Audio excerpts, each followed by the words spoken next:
السلام علیکم ورحمۃ اللہ۔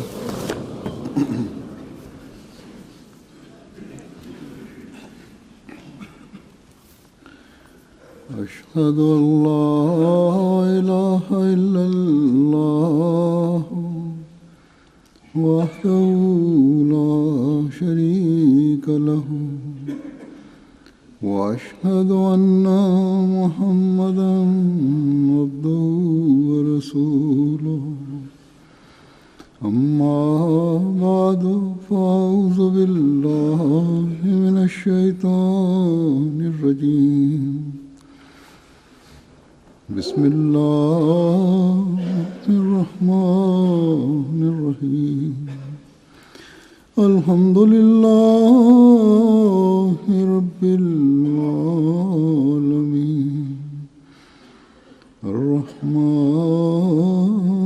الرحیم مالک یوم الدین۔ إياك نعبد وإياك نستعين اهدنا الصراط المستقيم صراط الذين أنعمت عليهم غير المغضوب عليهم ولا الضالين۔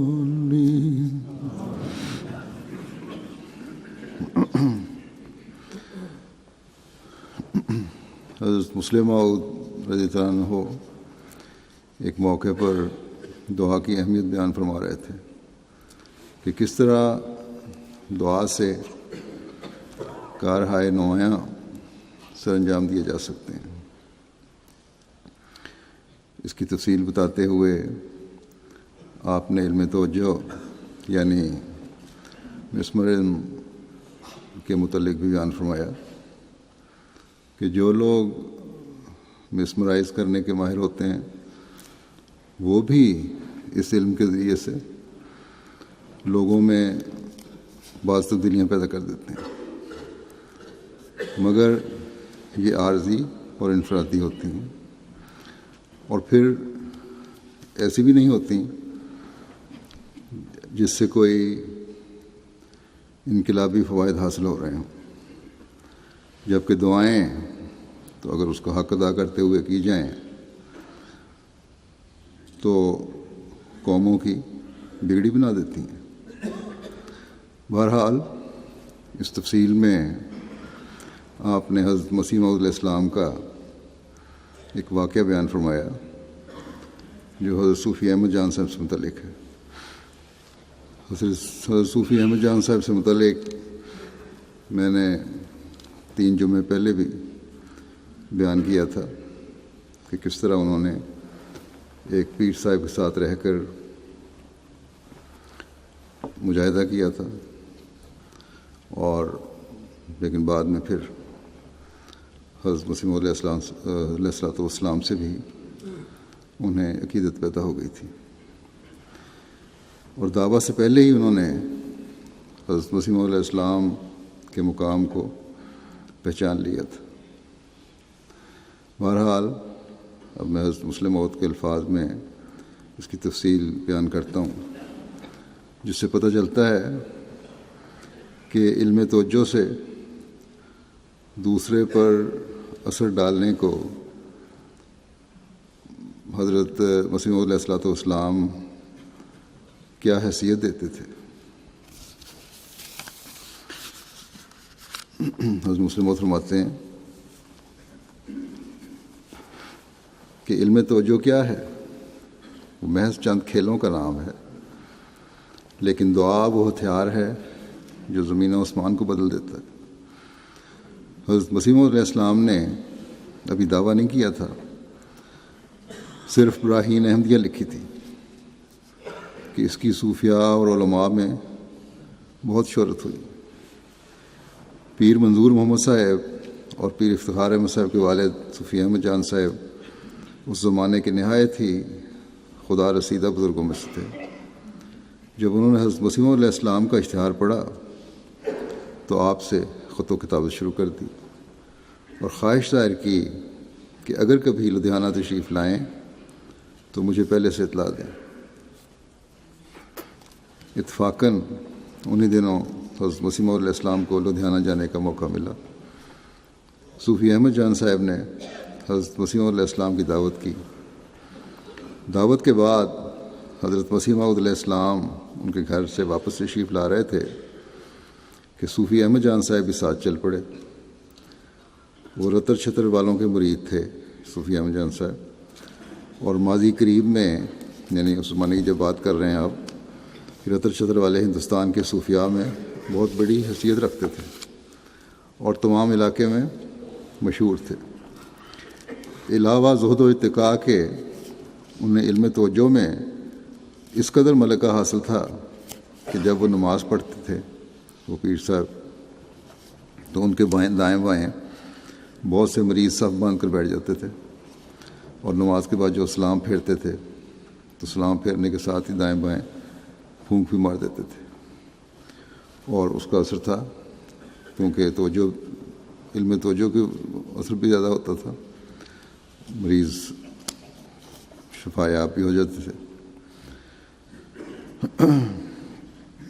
جیسا کہ گزشتہ خطبے میں اس کا حوالہ میں نے دیا بیان کر چکا ہوں کہ پیر صاحب صوفی احمد جان صاحب نے 12 سال ان کی شاگردی کی، ان پیر صاحب کی، اور چکی ان سے مسواتے رہے۔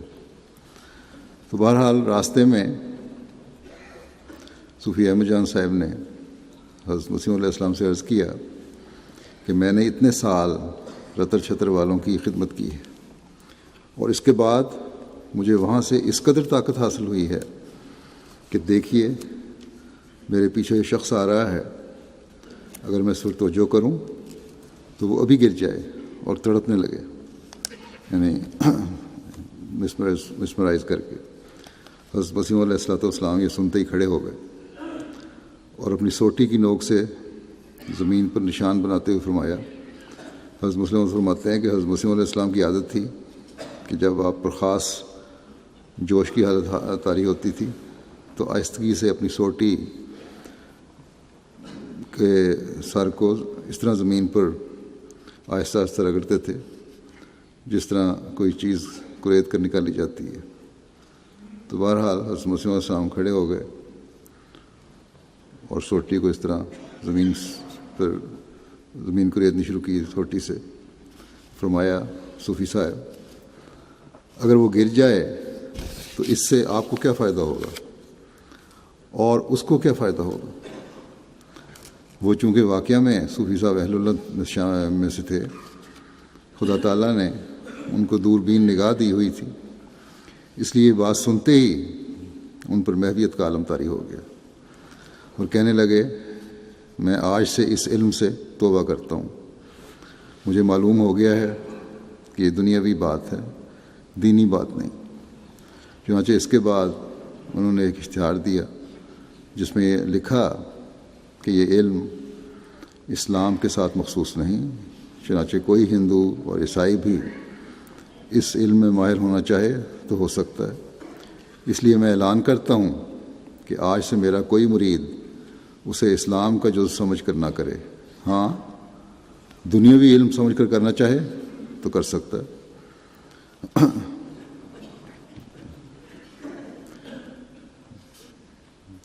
حضرت مسلم فرماتے ہیں کہ یہ جو میں نے کہا کہ خدا تعالیٰ نے انہیں دوربین نگاہ دی ہوئی تھی صوفی صاحب کو، اس کا ہمارے پاس ایک حیرت انگیز ثبوت ہے، اور وہ یہ کہ حضرت مسیح علیہ السلام نے بھی براہین احمدیہ ہی لکھی تھی کہ وہ سمجھ گئے کہ یہ شخص مسیح موعود بننے والا ہے، حالانکہ اس وقت ابھی حضرت مسیح علیہ السلام پر بھی یہ انکشاف نہیں ہوا تھا کہ آپ کوئی دعویٰ کرنے والے ہیں۔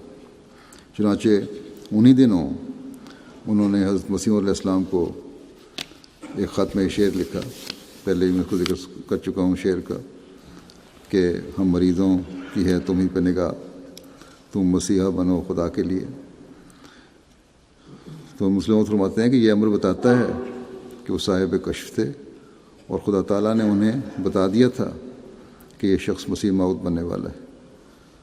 وہ حضرت مسیح موعود علیہ السلام کی دعوت سے پہلے فوت ہو گئے، مگر وہ اپنی اولاد کو وصیت کر گئے کہ حضرت مرزا صاحب دعویٰ کریں گے، انہیں ماننے میں دیر نہ کرنا۔ اور ان کے بارے میں تعارف مزید یہ بھی ہے کہ حضرت مسلم موعود نے لکھا ہے کہ حضرت خلیفۃ مسیح اول کی شادی بھی ان کے یہاں ہوئی تھی۔ حضرت خلیفۃ مسیح اول ان کے داماد تھے۔ پھر مسمرزم سے متعلق ایک واقعہ جو حضرت مسیح موعود علیہ السلام کی مجلس میں ہوا، حضرت مسلم موعود نے بیان فرمایا کہ کس طرح اللہ تعالیٰ نے اپنے فرستادے پر مسمرزم کرنے والے کو نہ صرف ناکام و نامراد کیا بلکہ نشان دکھایا۔ حضرت مسلم موعود فرماتے ہیں کہ مسمرزم والوں کی قوت ارادی ایمان کی قوت ارادی کے مقابلے میں کیا حیثیت رکھتی ہے؟ مسمرزم کی قوت ارادی ایمان کی قوت ارادی کے مقابلے میں ٹھہر نہیں سکتی۔ خدا تعالیٰ کی دی ہوئی طاقت، دی ہوئی قوت ارادی اور انسان کی قوت ارادی میں زمین اور آسمان کا فرق ہوتا ہے۔ یہ جس مسجد میں، مسجد اقصیٰ یا مسجد مبارک میں آپ یہ خطبہ دے رہے تھے، آپ نے فرمایا کہ اسی مسجد میں نچلی چھت پر حضرت مسیح موعود غالباً مسجد مبارک کی ہوگی، حضرت مسیح موعود علیہ السلام مجلس میں بیٹھا کرتے تھے۔ ایک دفعہ آپ مجلس میں تشریف رکھتے تھے کہ ایک ہندو جو لاہور کے کسی دفتر میں اکاؤنٹنٹ تھا، بلکہ مسجد مبارک کا ہی بات ہے یہ، اور مسمرزم کا بڑا ماہر تھا، وہ کسی برات کے ساتھ قادیان اس ارادے سے آیا کہ میں مرزا صاحب پر مسمرزم کروں گا، اور وہ مجلس میں بیٹھے ناچنے لگ جائیں گے نعوذ باللہ، اور لوگوں کے سامنے ان کی سبکی ہوگی۔ یہ واقعہ اس ہندو نے خود ایک احمدی دوست کو سنایا تھا۔ وہ اس طرح کہ حضرت مسیح موعود علیہ السلام نے لاہور کے اس احمدی کے ہاتھ اپنی ایک کتاب روانہ فرمائی اور کہا یہ کتاب فلاں ہندو کو دے دینا۔ اس احمدی دوست نے اس کتاب کو اس کو کتاب پہنچائی اور اس سے پوچھا کہ حضرت صاحب نے آپ کو اپنی یہ کتاب کیوں بھجوائی ہے اور آپ کا ان کے ساتھ کیا تعلق ہے؟ اس پر اس ہندو نے اپنا واقعہ بتایا کہ مجھے مسمرزم کا علم میں اتنی مہارت ہے کہ اگر میں تانگے میں بیٹھا ہوئے کسی شخص پر توجہ ڈالوں تو وہ شخص جس پر میں نے توجہ ڈالی ہوگی وہ بھی تانگے کے پیچھے بھاگا آئے گا، حالانکہ نہ وہ میرا واقف ہوگا اور نہ میں اس کو جانتا ہوں گا۔ کہنے لگا کہ میں نے آریوں اور ہندوؤں سے مرزا صاحب کی باتیں سنی تھیں کہ انہوں نے آریہ مت کے خلاف بہت سی کتابیں لکھی۔ میں نے ارادہ کیا کہ مرزا صاحب پر مسمرزم کے ذریعے اثر ڈالوں گا، اور جب وہ مجلس میں بیٹھے ہوں گے تو ان پر توجہ ڈال کر ان کے مریدوں کے سامنے ان کی سبکی کروں گا۔ چنانچہ میں ایک شادی کے موقع پر قادیان گیا، مجلس منعقد تھی، اور میں نے دروازے میں بیٹھ کر مرزا صاحب پر توجہ ڈالنی شروع کی۔ وہ کچھ وعظ و نصیحت کی باتیں کر رہے تھے۔ حضرت مسیح علیہ السلام کہتے ہیں کہ میں نے توجہ ڈالی تو ان پر کچھ بھی اثر نہ ہوا۔ میں نے سمجھا ان کی قوت ارادی ذرا قوی ہے، اس لیے میں نے پہلے سے زیادہ توجہ ڈالنی شروع کی، مگر پھر بھی ان پر کچھ اثر نہ ہوا، اور وہ اسی طرح باتوں میں مشغول رہے۔ میں نے سمجھا کہ ان کی قوت ارادی اور بھی مضبوط ہے، اس لیے میں نے جو کچھ میرے علم میں تھا اس سے کام لیا اور اپنی ساری قوت صرف کر دی۔ لیکن جب میں ساری قوت لگا بیٹھا تو میں نے دیکھا کہ ایک شیر میرے سامنے بیٹھا ہے اور مجھ پر حملہ کرنا چاہتا ہے۔ یہ بھی ایک جگہ بیان فرمایا کہ ہر مرتبہ شیر نظر آتا تھا، لیکن آخری مرتبہ وہ شیر حملے کے لیے تیار نظر آیا۔ تو بہرحال تو کہنے لگا کہ میں ڈر کر شیر کو دیکھ کر اپنی جوتی اٹھا کر وہاں سے بھاگا۔ جب میں دروازے پہ پہنچا تو مرزا صاحب نے اپنے مریدوں سے کہا، دیکھنا یہ کون شخص ہے؟ چنانچہ ایک شخص میرے پیچھے سیڑھیوں سے نیچے اترا اور اس نے مسجد کے ساتھ والے چوک میں مجھے پکڑ لیا۔ میں چونکہ اس وقت سخت حواس باختہ تھا، اس لیے میں نے پکڑنے والے سے کہا، اس وقت مجھے چھوڑ دو، میرے حواس درست نہیں ہیں، میں بعد میں یہ سارا واقعہ مرزا صاحب کو لکھ دوں گا۔ چنانچہ اسے چھوڑ دیا گیا اور بعد میں اس نے حضرت مسیح موعود علیہ الصلوۃ والسلام کو یہ تمام واقعہ لکھا اور کہا کہ مجھ سے گستاخی ہوئی، میں آپ کے مرتبے کو پہچان نہ سکا، اس لیے آپ مجھے معاف فرما دیں۔ حضرت مسلم موعود فرماتے ہیں کہ میاں عبدالعزیز صاحب مغل لاہور والے سنایا کرتے تھے، ان کے خاندان کے بہت سے افراد یہاں بھی ہیں، کہ میں نے اس سے پوچھا، اس ہندو سے، کہ تم نے یہ کیوں نہ سمجھا کہ مرزا صاحب مسمرزم کو جانتے ہیں اور اس علم میں تم سے بڑھ کر ہیں؟ اس نے کہا یہ بات نہیں ہو سکتی، کیونکہ مسمرزم کے لیے توجہ کا ہونا ضروری ہے اور یہ عمل کامل سکون اور خاموشی چاہتا ہے، مگر مرزا صاحب تو باتوں میں لگے ہوئے تھے، اس لیے میں نے سمجھ لیا کہ ان کی قوت ارادی زمینی نہیں بلکہ آسمانی ہے۔ مسلم فرماتے ہیں کہ پس جو قوت ارادی خدا تعالیٰ کی طرف سے انسان کو دی جاتی ہے اور جو کامل ایمان کے بعد پیدا ہوتی ہے، اس میں اور انسانی قوت ارادی میں بعد المشرقین ہے۔ جس شخص کو خدا تعالیٰ قوت ارادی عطا فرماتا ہے، اس کے سامنے انسانی قوت ارادی تو بچوں کا سا کھیل ہے، جیسے حضرت موسیٰ علیہ السلام کے عصا کے سامنے جادوگروں کے سانپ مات ہو گئے تھے۔ اسی طرح جب خدا تعالیٰ کے پیاروں کی قوت ارادی ظاہر ہوتی ہے تو اس قسم کی قوت ارادی رکھنے والے لوگ جو دنیاوی طور پر قوت ارادی رکھتے ہیں ہیچ ہو جاتے ہیں۔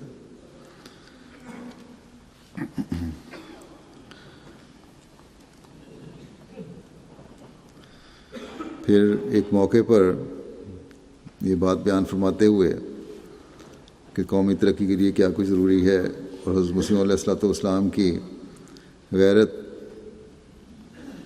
دینی معاملات میں کس حد تک تھی، حضرت صلی اللہ علیہ وسلم کے مقام میں کس حد تک تھی، آپ بیان فرماتے ہیں کہ قومی ترقی کے لیے ضروری ہے کہ تمام سچائیوں کو اپنے اندر جذب کر لیا جائے۔ انتہائی ضروری چیز ہے کہ سچائیاں اپنے اندر جذب کی جائیں۔ یہ نہیں مسائل کے بارے میں بھی، عقائد کے بارے میں بھی، یہ نہیں کہ صرف وفات مسیح کو مان لیا جائے اور کہہ دیا جائے کہ بس ہمارے لیے اتنا ہی کافی ہے، بلکہ وفات مسیح کے مسئلے کو سامنے رکھ کر اس پر غور کیا جائے کہ وفات مسیح کا ماننا کیوں ضروری ہے۔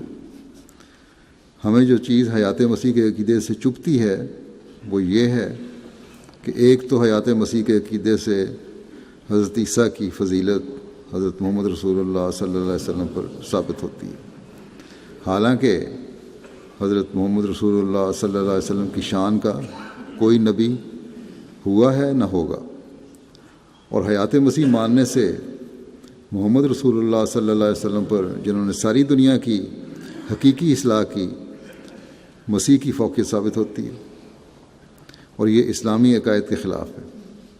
ہم تو ایک لمحے کے لیے یہ خیال بھی اپنے دل میں نہیں لا سکتے کہ مسیح محمد رسول اللہ صلی اللہ علیہ وسلم سے افضل تھے، اور یہ ماننے سے کہ محمد رسول اللہ صلی اللہ علیہ وسلم تو زیر زمین مدفون ہیں اور حضرت عیسیٰ علیہ السلام چوتھے آسمان پر بیٹھے ہیں، اسلام کی سخت توہین ہوتی ہے۔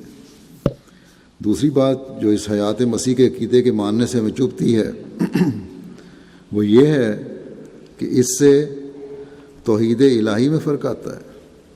یہ دو چیزیں ہیں جن کی وجہ سے ہمیں وفات مسیح کے مسئلے پر زور دینا پڑتا ہے۔ اگر یہ باتیں نہ ہوتی تو مسیح خواہ آسمان پر ہوتے یا زمین پر، ہمیں اس سے کیا واسطہ ہوتا؟ مگر جب ان کا آسمان پر چڑھنا محمد رسول اللہ صلی اللہ علیہ وسلم اور اسلام کی توہین کا موجب بنتا ہے اور توحید کے منافی ہے، تو ہم اس عقیدے کو کیسے برداشت کر سکتے ہیں؟ ہم تو یہ بات سننا بھی گوارا نہیں کر سکتے کہ مسیح محمد صلی اللہ علیہ وسلم سے افضل تھے۔ کجا یہ کہ اس عقیدے کو مان لیں۔ ہم دیکھتے ہیں، مسلم فرماتے ہیں کہ ہم دیکھتے ہیں عام طور پر کہ عام احمدی جب وفات مسیح کے مسئلے پر بحث کر رہے ہوتے ہیں اور اپنے دلائل پیش کر رہے ہوتے ہیں تو ان کے اندر جوش پیدا نہیں ہوتا، بلکہ وہ اس طرح اس مسئلے کو بیان کرتے ہیں جس طرح عام گفتگو کی جاتی ہے۔ مگر ہم نے حضرت مسیح موعود علیہ السلام کو دیکھا ہے کہ جب آپ وفات مسیح کا مسئلہ چھیڑتے تھے تو اس وقت آپ جوش کی وجہ سے کانپ رہے ہوتے تھے، اور آپ کی آواز میں اتنا جلال ہوتا تھا کہ یوں معلوم ہوتا تھا کہ آپ حیات مسیح کے عقیدے کا کیما کر رہے ہیں۔ آپ کی حالت اس وقت بالکل متغیر ہو جایا کرتی تھی، اور آپ نہایت جوش کے ساتھ یہ بات پیش کرتے تھے کہ دنیا کی ترقی کے راستے میں ایک بڑا بھاری پتھر پڑا تھا جس کو اٹھا کر میں دور پھینک رہا ہوں۔ دنیا تاریکی کے گڑھے میں گر رہی تھی، مگر میں اس کو نور کے میدان کی طرف لے جا رہا ہوں۔ آپ جس وقت یہ تقریر کر رہے ہوتے تھے آپ کی آواز میں ایک خاص جوش نظر آتا تھا، اور یوں معلوم ہوتا تھا کہ حضرت محمد رسول اللہ صلی اللہ علیہ وسلم کے تخت پر مسیح بیٹھ گئے ہیں جس نے ان کی عزت اور آبرو چھین لی ہے، اور آپ اس سے محمد رسول اللہ صلی اللہ علیہ وسلم کا تخت واپس لینا چاہتے ہیں۔ بس یہ تھی غیرت حضرت مسیح علیہ السلام کی۔ لیکن حیرت ہے آج کل کے علماء پر بھی کہ حضرت صلی اللہ علیہ وسلم کے لیے اتنی غیرت اور جوش رکھنے والے کے متعلق یہ کہا جاتا ہے کہ نعوذ باللہ آپ نے اپنے آپ کو حضرت صلی اللہ علیہ وسلم سے اونچا درجہ دیا ہوا ہے، یہاں احمدی اونچا درجہ سمجھتے ہیں۔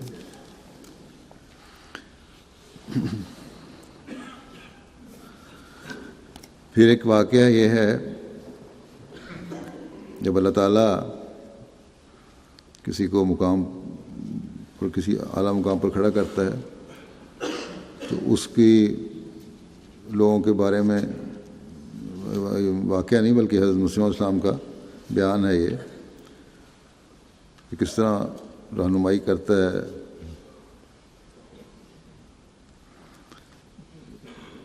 اور کس طرح لوگوں کا متعلق ان لوگوں کا اندرونہ بھی ان پر ظاہر کر دیتا ہے۔ اس بارے میں حضرت مسلم موعود فرماتے ہیں کہ جب انسان ایسے مقام پر کھڑا ہو جائے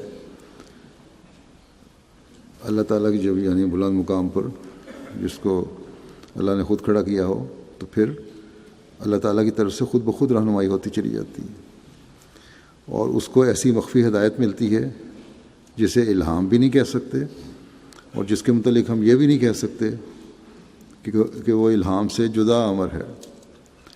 الہام تو ہم اس لیے نہیں کہہ سکتے کہ وہ لفظی الہام نہیں ہوتا، اور عدم الہام ہم اس لیے نہیں کہہ سکتے کہ وہ عملی الہام ہوتا ہے اور انسانی قلب پر اللہ تعالیٰ کا نور نازل ہو کر بتا دیتا ہے کہ معاملہ یوں ہے، حالانکہ لفظوں میں یہ بات نہیں بتائی جاتی۔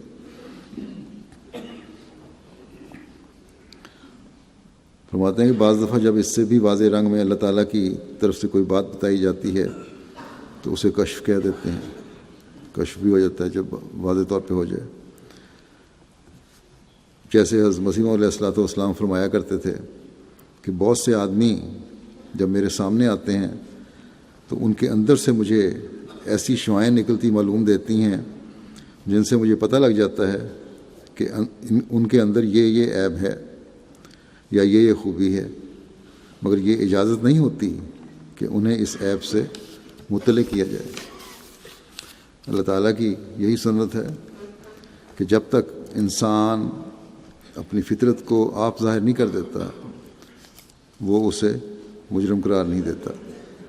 اس لیے اس سنت کے متحد انبیاء اور ان کے اضلال کا بھی یہی طریق ہے کہ وہ اس وقت تک کسی شخص کے اندرونی عیب کا کسی سے ذکر نہیں کرتے جب تک وہ اپنے عیب کو آپ ظاہر نہ کر دیں۔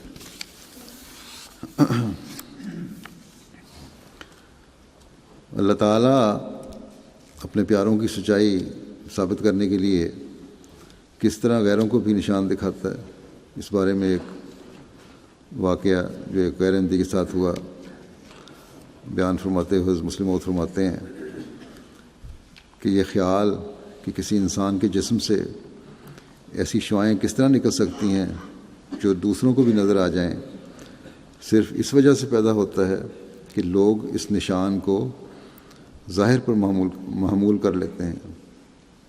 اگر وہ سمجھتے کہ یہ کشفی واقعہ ہے تو اس قسم کے وساوس بھی ان کے دل میں پیدا نہ ہوتے۔ موسیٰ کا زمانہ تو بہت دور کی بات ہے، ہم تو یہ دیکھتے ہیں کہ اس زمانے میں بھی اللہ تعالیٰ نے اپنے بعض ایسے نشانات دکھائے ہیں جن میں کشفی نگاہ رکھنے والوں نے اللہ تعالیٰ کے انوار کو ظاہری شکل میں بھی متمثل دیکھا اور اس کے روحانی کیف سے لطف اندوز ہوئے۔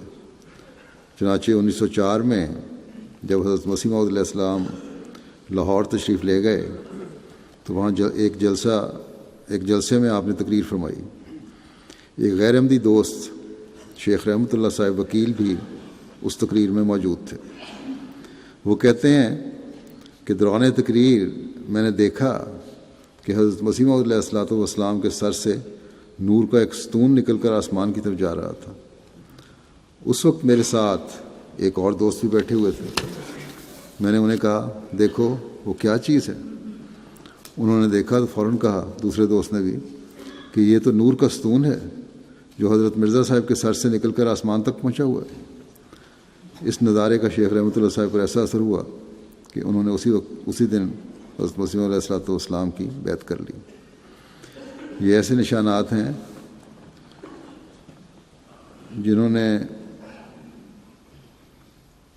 جن کو دیکھ کر لوگوں نے ایمان حاصل کیا۔ اور پھر یہی نہیں، نشانات کی مختلف صورتیں ہیں جو اللہ تعالیٰ لوگوں پر اب بھی ظاہر فرماتا چلا جا رہا ہے۔ جیسا کہ گزشتہ سے ایک جمعہ پہلے میں نے خطبے میں بعض تازہ واقعات بیان کیے تھے۔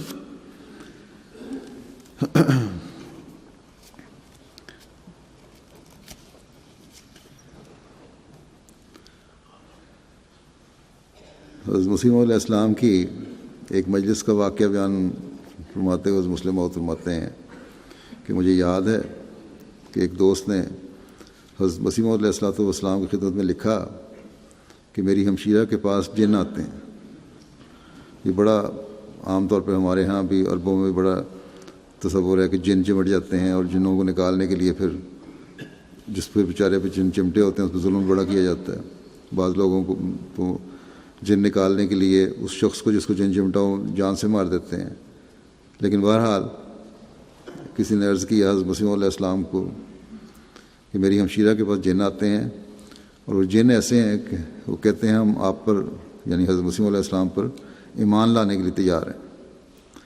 حضرت مسیح علیہ السلام نے انہیں خط لکھا کہ آپ ان جنوں کو یہ پیغام پہنچا دیں کہ ایک عورت کو کیوں ستاتے ہو؟ اگر ستانا ہی ہے تو مولوی محمد حسین بٹالوی مولوی ثناء اللہ صاحب کو جا کر ستائیں۔ ایک غریب عورت کو تنگ کرنے سے کیا فائدہ؟ حضرت مسلم فرماتے ہیں کہ ایسے جن کوئی نہیں ہوتے جن کو عام لوگ مانتے ہیں۔ بے شک کئی ایسے لوگ بھی ہوں گے جو اپنے انگریزی تعلیم کے ماتحت پہلے ہی اس امر کے قائل ہوں کہ جن کوئی نہیں ہوتے، لیکن مومن کے سامنے اصل سوال یہ نہیں ہوتا کہ اس کی عقل کیا کہتی ہے، بلکہ اصل سوال یہ ہوتا ہے کہ قرآن کریم کیا کہتا ہے۔ مومن کو اس طرح سوچنا چاہیے۔ اگر قرآن کہتا ہے کہ جن ہوتے ہیں جس طرح کے جنوں کا تصور عام لوگوں نے پیدا کیا ہوا ہے تو آمنا و صدقنا، اور اگر قرآن سے ثابت ہو کہ انسانوں کے علاوہ جن کوئی مخلوق نہیں تو پھر ہمیں یہ بات ماننی پڑتی ہے۔ بہرحال ہم نے مومن نے قرآن کی بات کو ماننا ہے ہر صورت میں۔ پھر اللہ تعالیٰ اپنے پیاروں کی عزت اور وقار قائم رکھنے کے لیے مجذوبوں اور پاگلوں پر بھی کس طرح بعض تصرف فرماتا ہے، اس کا واقعہ بیان کرتے ہوئے پہلے بھی ہم کئی جگہ سن چکے ہیں۔ حضرت مسلم موعود فرماتے ہیں کہ حضرت مسیح موعود علیہ السلام سنایا کرتے تھے خود ہی کہ ایک دفعہ آپ لاہور تشریف لے گئے. بعض دوستوں نے تحریک کی کہ شاہدرہ میں ایک مجذوب رہتا ہے، اس کے پاس جانا چاہیے، مگر بعض دوسرے دوستوں نے اس تجویز کی مخالفت کی اور کہا کہ وہ نہایت گندی گالیاں بکتا ہے، اس کے پاس نہیں جانا چاہیے. مگر جو جانے کے حق میں تھے انہوں نے کہا کہ آپ کو الہام ہوتا ہے، دیکھنا چاہیے وہ کیا کہتا ہے. یعنی حضرت مسیح علیہ السلام کے الہامات کو جانچنے کے لیے ان کو ایک ہی معیار نظر آیا کہ اس کے پاس جایا جائے. تو آپ خود بھی انکار کرتے رہے، مگر دوست اصرار کر کے لے گئے. ایک دفعہ آپ نے فرمایا کہ جب ہم وہاں پہنچے تو وہ گالیاں دیتے دیتے یکدم خاموش ہو گیا.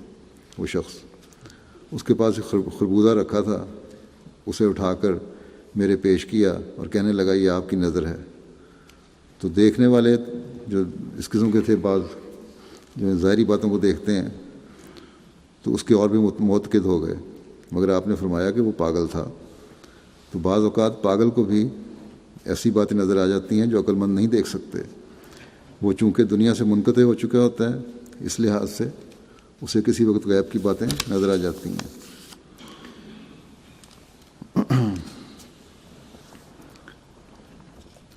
حضرت مسیح علیہ الصلوۃ والسلام کے نشانات اور معجزات کے حوالے سے حضرت مسلم موعود نے بیان فرمایا ہے. ان میں سے چند حوالے پیش کرتا ہوں. ایک مشہور واقعہ ہے پاگل کتے کاٹنے کا، مریض کے شفایاب ہونے کا. اس کو مسلم موعود نے اس طرح بیان فرمایا ہے کہ رسول کریم صلی اللہ علیہ وسلم کے وقت کے سارے واقعات چونکہ محفوظ نہیں، اس لیے اس قسم کی زیادہ مثالیں اب نہیں مل سکتی، ورنہ میں سمجھتا ہوں کہ سینکڑوں ہزاروں مثالیں آپ کی زندگی میں مل سکتی ہوں گی. مگر حضرت مسیح موعود علیہ السلام کے زمانے میں جب کہ دہریت کا بہت زور ہے اور اس کو توڑنے کے لیے آسمانی نشانوں کی حد درجے کی ضرورت ہے، خدا تعالیٰ نے بہت سے نشانات اس قسم کے دکھائے ہیں جن پر ہم رسول کریم صلی اللہ علیہ وسلم کے نشانات کا قیاس کر سکتے ہیں.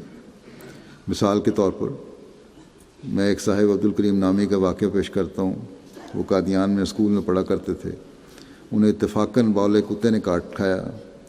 اس پر انہیں علاج کے لیے کسولی بھیجا گیا اور علاج ان کا بظاہر کامیاب رہا، لیکن واپس آنے کے کچھ دن کے بعد انہیں بیماری کا دورہ ہو گیا، جس پر کسولی تار دی گئی کہ کوئی علاج بتایا جائے. مگر جواب آیا کہ nothing can be done for Abdul Karim, یعنی افسوس ہے کہ عبد الکریم کا کوئی علاج نہیں ہو سکتا. حضرت مسیح موعود علیہ السلام کو ان کی بیماری کی اطلاع دی گئی. چونکہ سلسلے کی ابتدا تھی، ابھی جماعت احمدیہ کی ابتدا تھی، شروع ہوا تھا نیا، اور یہ صاحب بہت دور دراز سے علاقہ حیدرآباد دکن کے ایک گاؤں سے بغرض تعلیم آئے تھے. حضرت مسیح موعود علیہ السلام کو بہت ہمدردی پیدا ہوئی اور آپ نے ان کی شفا کے لیے خاص طور پر دعا فرمائی اور فرمایا کہ اس قدر دور سے یہ آئے ہیں، جی نہیں چاہتا کہ اس طرح ان کی موت ہو. ایک جگہ آپ نے یہ بھی فرمایا ہے کہ اس کی ماں نے بڑے شوق سے اور جذبے سے اسے دینی تعلیم حاصل کرنے کے لیے بھیجا ہے اتنے دور دراز علاقے سے. اس لیے بھی میرے اندر ایک درد پیدا ہوا کہ اس کے لیے دعا کروں. بہرحال اس دعا کا یہ نتیجہ ہوا کہ اللہ تعالیٰ نے ان کے دورہ ہو جانے کے بعد ان کو شفا دے دی. حالانکہ جب سے انسان پیدا ہوا ہے اس قسم کے مریض کو کبھی شفا نہیں ہوئی. اس وقت کی میڈیکل ہسٹری یہی کہتی تھی.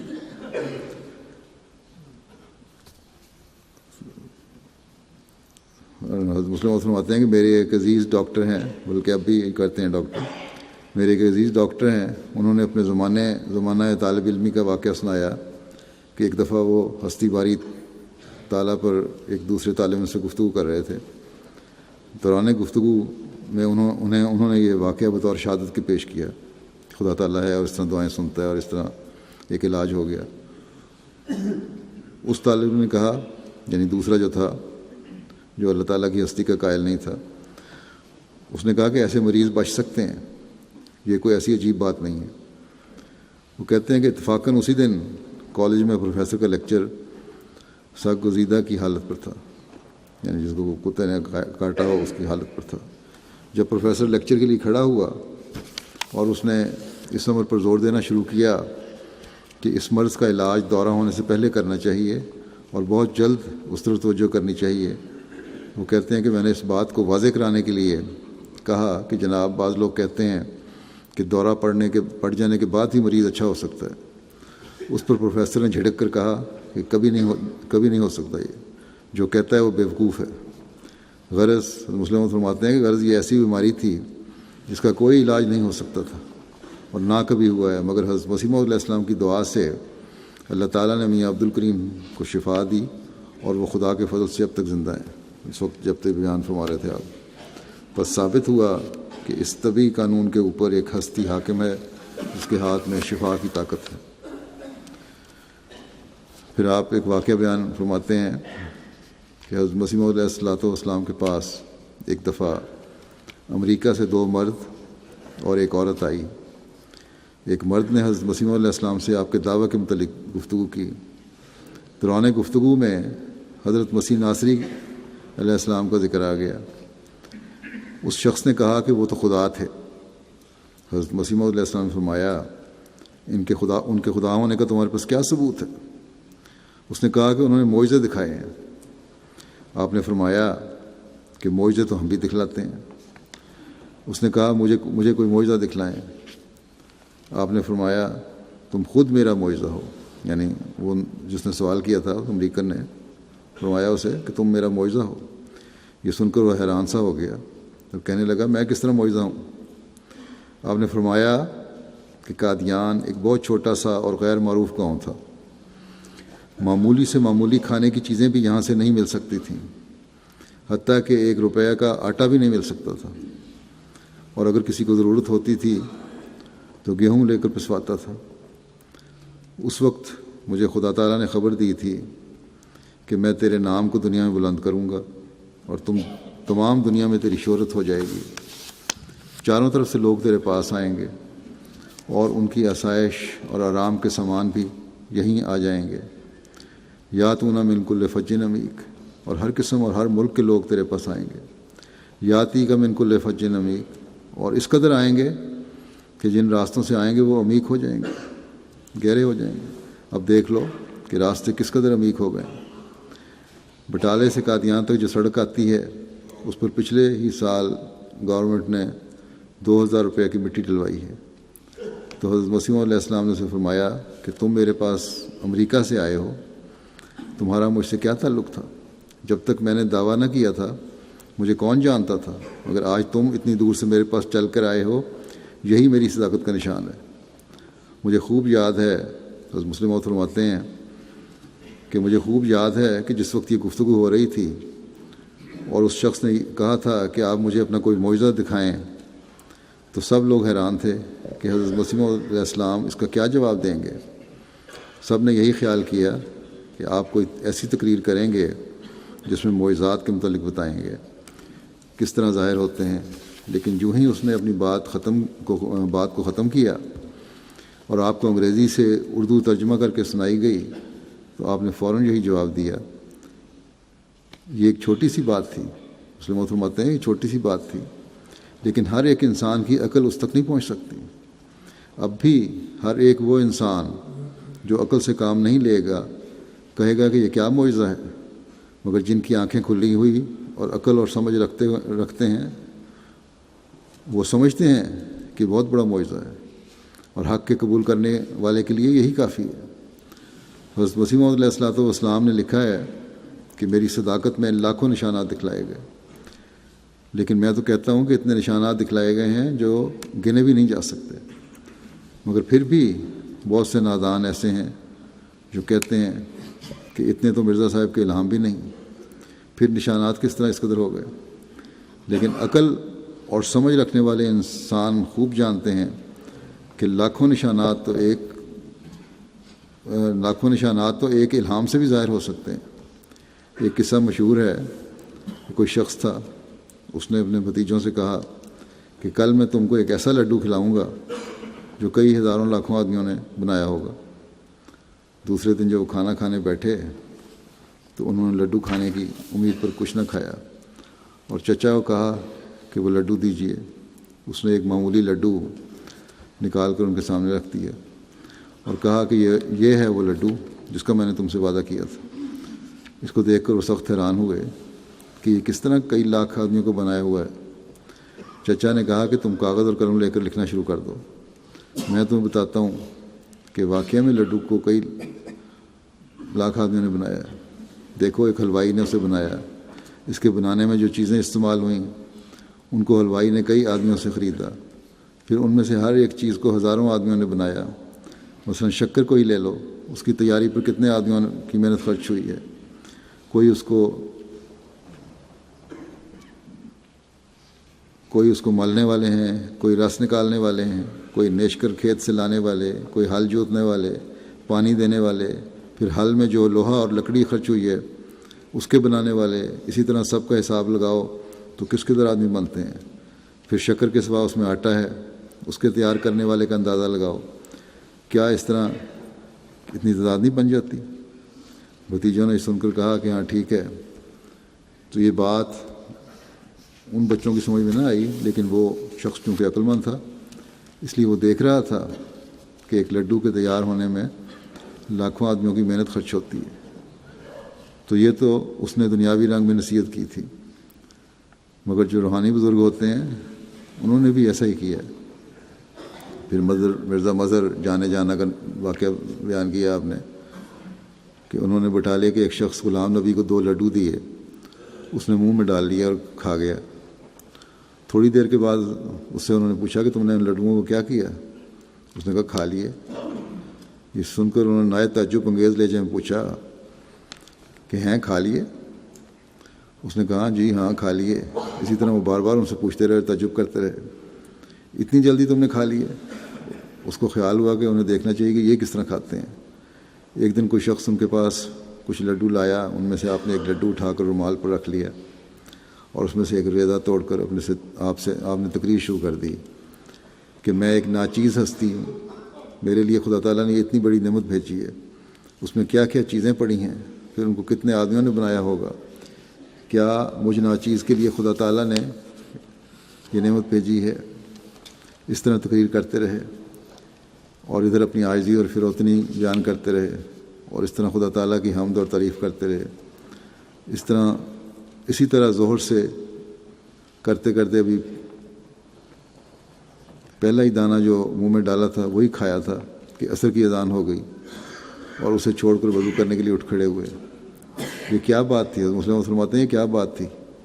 یہی کہ اس لڈو میں انہیں خدا تعالیٰ کے ہزاروں نشانات نظر آتے تھے۔ یوں کھانے والا تو 4 5 10 20 لڈو بھی جھٹ پٹ کھا سکتا ہے، مگر مظہر جانا کے لیے ایک ہی لڈو اتنا بوجھل ہو گیا کہ اس کے کھانے سے ان کی کمر ٹوٹی جاتی تھی اللہ تعالیٰ کے احسانوں کو یاد کر کے۔ تو عقل ہی ایک چھوٹی سی چیز کو بڑا بنا دیتی ہے اور نادانی نظر آنے والی بڑی چیز کو بھی چھوٹا ظاہر کر دیتی ہے۔ اسی طرح عقل ایک بڑی نظر آنے والی چیز کو چھوٹا دکھا دیتی ہے اور نادانی ایک معمولی چیز کو بڑا دکھا دیتی ہے۔ تو عقل مند انسان چھوٹی چھوٹی باتوں میں بھی خدا کے بڑے بڑے نشان دیکھ لیتا ہے اور نادان بڑی بڑی اہم باتوں میں بھی کچھ نہیں دیکھتا۔ حضرت مسیح موعود علیہ الصلوۃ والسلام فرمایا کرتے تھے کہ میری صداقت کے خدا تعالیٰ نے لاکھوں نشانات دکھلائے ہیں۔ یہ بالکل درست ہے، اور اس میں مسلم فرماتے ہیں کہ میں تو کہتا ہوں کہ آپ کی صداقت کے خدا تعالیٰ نے اس قدر نشانات دکھلائے ہیں کہ جن کا شمار بھی نہیں ہو سکتا، مگر کن کے لیے یہ نشان جو دکھلائے ہیں؟ کن کے لیے ہیں؟ انہی کے لیے جو عقل رکھتے ہیں۔ اگر کوئی شخص آپ کی صداقت کے نشانات دیکھنے کے لیے یہاں آئے تو یہ جس قدر بھی عمارتیں ہیں قادیان میں فرما رہے ہیں کہ سامنے جو نظر آ رہی ہیں مسجد اقصیٰ میں کھڑے ہو کر، ان میں سے چند ایک کو چھوڑ کر باقی سب آپ کے نشان ہیں۔ پھر احمدیہ بازار سے آگے کے جس قدر مکانات بنے ہوئے ہیں ان کے لیے زمین تیار کی گئی ہے، اس میں ڈالا ہوا مٹی کا ایک ایک بورا نشان ہے۔ یہاں ایک اتنا بڑا گڑھا تھا کہ ہاتھی غرق ہو سکتا تھا، اس میں مٹی ڈال ڈال کے بھرا، پھر آبادی ہوئی۔ پھر قادیان سے باہر شمال کی طرف نکل جائیں، وہاں جو اونچی اور بلند عمارتیں نظر آئیں گی ان کی ہر ایک اینٹ اور چونے کا ایک ایک ذرہ حضرت مسیح موعود علیہ الصلوۃ والسلام کی صداقت کا نشان ہے۔ پھر قادیان میں چلتے پھرتے جس قدر انسان نظر آتے ہیں، خواہ وہ ہندو ہوں یا سکھ یا غیر احمدی ہیں یا احمدی، سب کے سب ہی آپ ہی کی صداقت کے نشان ہیں۔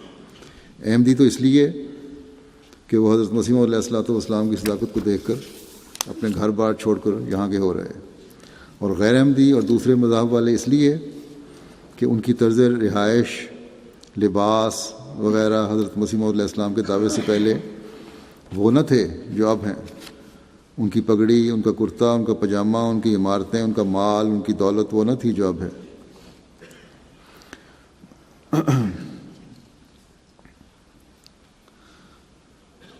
آج بھی قادیان کی ترقی اس بات کا ثبوت ہے۔ آج بھی لوگ قادیان جاتے ہیں تو اس لیے جاتے ہیں کہ وہ حضرت مسیح علیہ الصلوۃ والسلام کی بستی ہے، اس لیے نہیں جاتے کہ ایک شہر ہے اور عام شہروں کی طرح اس کی آبادی بڑھ رہی ہے اور ترقی کر رہا ہے، جہاں پھیل گیا شہر۔ وہاں کے لوگ کاروباری آج بھی اس امید پر بیٹھے ہوتے ہیں کہ یہاں جلسہ ہوگا جو حضرت مسیح علیہ السلام کو جاری کرتا ہے تو ہمارے کاروبار بھی چمکیں گے۔ تو یہ ترقیاں مالی لحاظ سے بھی غیروں کی بھی آج حضرت مسیح علیہ السلام کی وجہ سے ہو رہی ہیں اس شہر میں۔ بہرحال حضرت مسیح علیہ السلام کے دعویٰ کرنے پر لوگ آپ کے پاس آئے اور ان لوگوں نے بھی فائدہ اٹھا لیا، اور لا یشقى جلیسہم کی وجہ سے ان کو بھی نعمت مل گئی۔ تو یہ سب آپ کی صداقت کے نشانات ہیں۔ حضرت مسلم فرماتے ہیں کہ دور جانے کی ضرورت نہیں ہے، اسی مسجد جہاں آپ یہ خطبہ دے رہے تھے، اس کی یہ عمارت ہے، یہ لکڑی، یہ کھمبا، یہ سب نشانات ہیں، کیونکہ یہ پہلے نہیں تھے۔ جب حضرت مسیح علیہ السلام نے دعویٰ کیا تو پھر بنے ہیں، بس لاکھوں نشانات تو یہاں ہی مل سکتے ہیں۔ پھر سالانہ جلسے پر اس قدر لوگ آتے ہیں، ان میں سے ہر ایک آنے والا ایک نشان ہوتا ہے جو خدا تعالیٰ ہر سال ظاہر کرتا ہے، اور جب تک اللہ تعالیٰ چاہے گا کرتا رہے گا۔ تو حضرت مسیح علیہ السلام اپنے نشانات کا یہ بہت کم اندازہ لگایا کہ وہ لاکھوں ہیں۔ میں تو کہتا ہوں کہ وہ اس قدر ہیں کہ کوئی انسانی طاقت ان کو گن ہی نہیں سکتی، صرف خدا تعالیٰ ہی کے اندازے میں آ سکتے ہیں۔ لیکن جہاں یہ نشانات ہمارے لیے تقویت ایمان کا موجب ہوتے ہیں، وہاں اس آیت کے مزید یہ بھی بتاتے ہیں کہ اول ہر ایک آنے والا انسان آنکھیں کھول کر دیکھے کہ یہاں کس قدر نشانات ہیں، اور پھر وہ خود بھی ایک نشان ہے۔ اور آج دنیا میں پھیلے ہوئے احمدی اور جماعت احمدیہ کی مساجد، مشن ہاؤسز، جامعات، اسکول، ہسپتال، مقامی باشندوں کا آپ کے ساتھ عقیدت اور احترام کا اظہار، یہ سب نشانات ہیں۔ جس کی روحانی نظر ہو اسی کو بھی نظر آ سکتا ہے۔ مسلم فرماتے ہیں کہ مجھے خوب یاد ہے کہ ایک مولوی حضرت مسیح علیہ السلام کے پاس آیا اور کہنے لگا، میں آپ کا کوئی نشان دیکھنے آیا ہوں۔ آپ ہنس پڑے اور فرمایا، میاں تم میری کتاب حقیقت الوحی دیکھ لو، تمہیں معلوم ہوگا کہ خدا تعالیٰ نے میری تائید میں کس قدر نشانات دکھائے ہیں۔ تم نے ان سے کیا فائدہ اٹھایا ہے کہ اور نشان دیکھنے آئے ہو؟ بس اگر اس شخص نے 2 منٹ یا 5 منٹ میں پوری ہونے والی 2-4 پیشگوئیاں پیش کی ہوتی تو ہم 2 سال کیا اس کی 200 سال والی پیشگوئی بھی مان لیتے، اور کہتے کہ جب ہم نے 2, 3 یا 5 منٹ میں پوری ہونے والی پیشگوئیاں دیکھی ہیں تو یہ لمبے عرصے والی پیشگوئیاں بھی ضرور پوری ہوں گی۔ لیکن اگر کوئی شخص اس قسم کی پیشگوئیاں دکھائے بغیر لمبے عرصے والی پیشگوئیاں کرے تو ہم کہیں گے کہ یہ بات عقل کے خلاف ہے۔ بس حضرت مسیح علیہ السلام کی تو پیشگوئیاں تو آپ کی زندگی میں پوری ہوئیں اور آج تک ہو رہی ہیں۔ جیسا کہ میں نے کہا کہ جماعت کی روزانہ ترقی اس کی دلیل ہے، اس کا ثبوت ہے۔ اللہ تعالیٰ ان پیشگوئیوں کے پورا ہونے جس طرح ہو رہی ہیں، ان کو نظر نہ آنے والوں کو بھی بصارت عطا فرمائے کہ ان کو دیکھیں، اور اللہ تعالیٰ ہمیں بھی ہر لمحہ اپنے ایمان میں مضبوط کرتا چلا جائے۔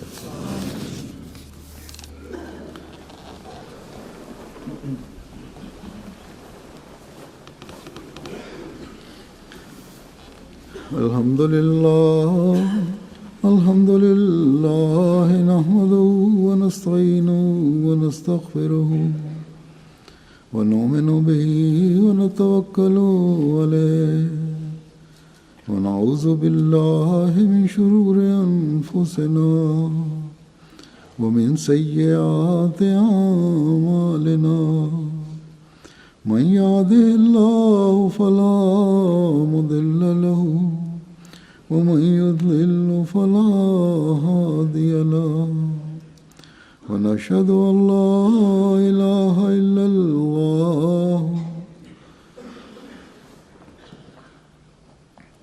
ونشهد أن محمدا عبده ورسوله عباد الله رحمكم الله إن الله يأمر بالعدل والإحسان وإيتاء ذي القربى وينهى عن الفحشاء والمنكر والبغي يعظكم لعلكم تذكرون اذكروا الله يذكركم وادعوه يستجب لكم ولذكر الله أكبر.